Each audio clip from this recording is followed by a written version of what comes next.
Rising inflation यानी बढ़ते petrol और डीजल के दाम से सबसे पहले क्या क्या इम्पैक्ट पड़ेगा। जो बढ़ते पेट्रोल और डीजल का जो डेली जो प्राइस इंक्रीज होता है तो उस पर क्या इम्पैक्ट होता है। सबसे पहला बात कि महंगाई जो है वो बढ़ोतरी हो जाएगी। कोई भी चीज़ का जो प्राइसेस है वो इंक्रीज हो जाएगी, क्योंकि जो हमारे बेसिक्स प्रोडक्ट जितने भी होते हैं, या तो उसके अगर वो एग्रीकल्चर बेस्ड प्रोडक्ट है तो उसके जो सिंचाई जो होता है इरिगेशन, उसमें भी डीजल और पेट्रोल का तो यूज होता ही है। अगर वो अदर प्रोडक्ट्स हैं तो उसके जो ट्रांसपोर्टिंग में होता है तो वहाँ पर भी पेट्रोल डीजल से चलने वाली गाड़ी होती है।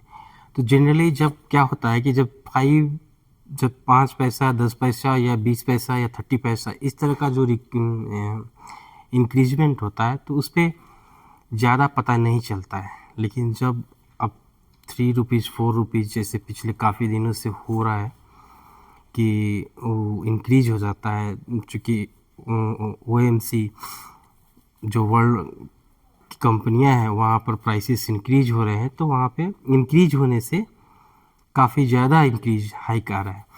तो पहले तो क्या होगा कि महंगाई बढ़ेगी, तो महंगाई कहाँ कहाँ बढ़ेगी। जो सबसे पहले होती है जो खाने पीने की चीज़ उसमें, और उसमें होती है सब्जियाँ, वेजिटेबल्स एंड FMCG प्रोडक्ट्स। इसमें आप जो है काफ़ी ज़्यादा इंक्रीज होएगा प्राइसेस। अगर एक्सपोर्ट इंपोर्ट जो ऑयल का जो है, क्रूड ऑयल का, अगर इसी तरह रहा तो काफ़ी ही ज़्यादा इम्पैक्ट पड़ेगा।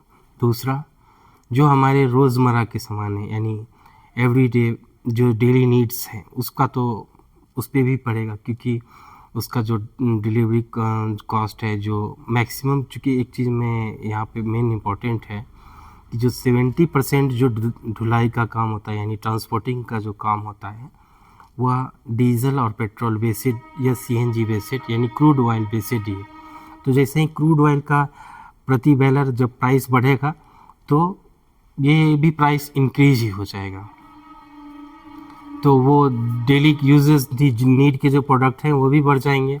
उसके बाद क्या है कि महीने का खर्च का बजट, जब आप एक सडनली क्या है हर चीज़ का प्रोडक्ट का प्राइसेस इंक्रीज होगा तो जो आम फैमिली है, जो नॉर्मल्स फैमिली है, तो उनकी जो डेली मंथली जो खर्च है वो तो इंक्रीज हो ही जाएंगे।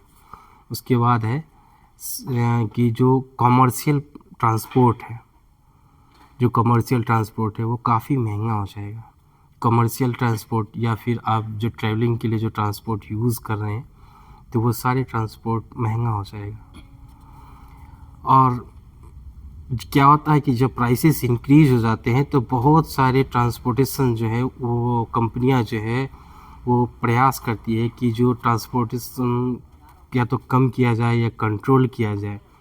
जब आप ट्रैवल और ट्रांसपोर्ट कंट्रोल किया जाए तो उस कंडीशंस में क्या होगा, उस कंडीशन में हमें ये होगा कि जो ट्रांसपोर्ट कंपनियां हैं उनको भी एक मंदी का दौर देखना पड़ेगा या फिर स्लो डाउन हो जाएगा उनका टर्नओवर, तो वो भी है। और OMC's कंपनी, क्योंकि जब भी प्राइसेस इंक्रीज करेगा तो कोई भी कंट्री अपने इकोनॉमी को एस्टेब्लिश करने के लिए, वो कांस्टेंट बनाए रखने के लिए जो वैसी कंट्रियाँ जो बाहर से यानी वहाँ एक्सपोर्ट इंपोर्ट कराती है आयात कराती है क्रूड ऑयल का, तो वो उसको विदेशी फॉरेन करेंसी में उसको पेमेंट करना पड़ेगा। तो उससे उसका इंपोर्ट और एक्सपोर्ट का जो कंडीशन है वो उसको बैलेंस करने के लिए वो कम करेगा, जितना है कम इंपोर्ट करना पड़ेगा, आयात करने का प्रयास करेगा। तो इस केसेस में क्या होगा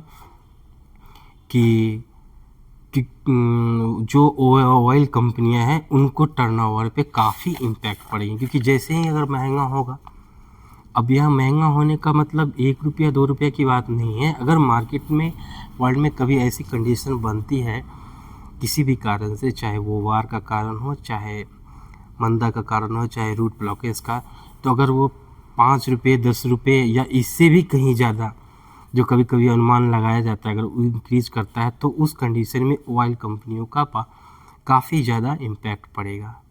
और जो कंपनियां क्रूड ऑयल पे बेसिक डिपेंडेंट है, उन कंपनियों के शेयर मार्केट्स, जो शेयर बाज़ार है, स्टॉक एक्सचेंज की जो मार्केट है, वो काफ़ी डाउन जाएगा। जैसे कि अभी आप काफ़ी दिनों से देख रहे हैं कि ये स्टॉक एक्सचेंज का जो मार्केट है, शेयर प्राइस वो डाउन जाएगा।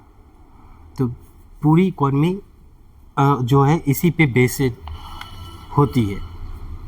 हालांकि आने वाले कुछ सालों में ये इन चीज़ों का, चूँकि इलेक्ट्रिक व्हीकल और सोलर, जो भी कंट्री हैं जो सोलर, जहाँ पे काफ़ी अपॉर्चुनिटी है, ऐसे बहुत सारे कंट्री है जहाँ तो सोलर की उतनी अपॉर्चुनिटी नहीं है, लेकिन जो कंट्री जहाँ पे सोलर की अपॉर्चुनिटी है, तो वो आने वाले फ्यूचर के 5 से 10 साल के अंदर वहाँ पर काफ़ी ज़्यादा इंक्रीजमेंट देखा जाएगा सोलर के लिए।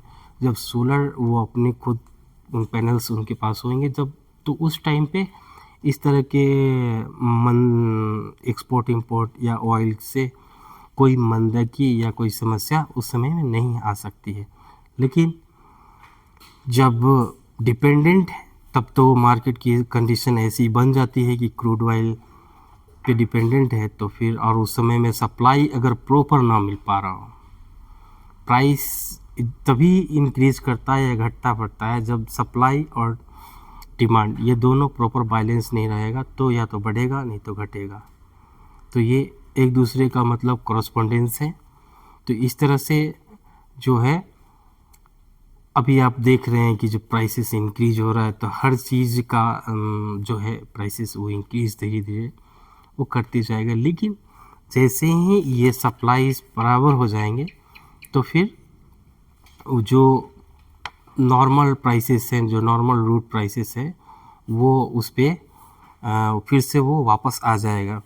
तो थोड़ी सी लॉस जो है ट्रांसपोर्ट में भी होगा, डेली नीड्स में भी इंक्रीज़ करेगा प्राइसेस, और इकोनॉमिक सभी चीज़ों में अब जो इंक्रीज़ करेगा प्राइसेस। तो इस तरह से काफ़ी इंक्रीजमेंट तो आएगा ही, देखना पड़ेगा।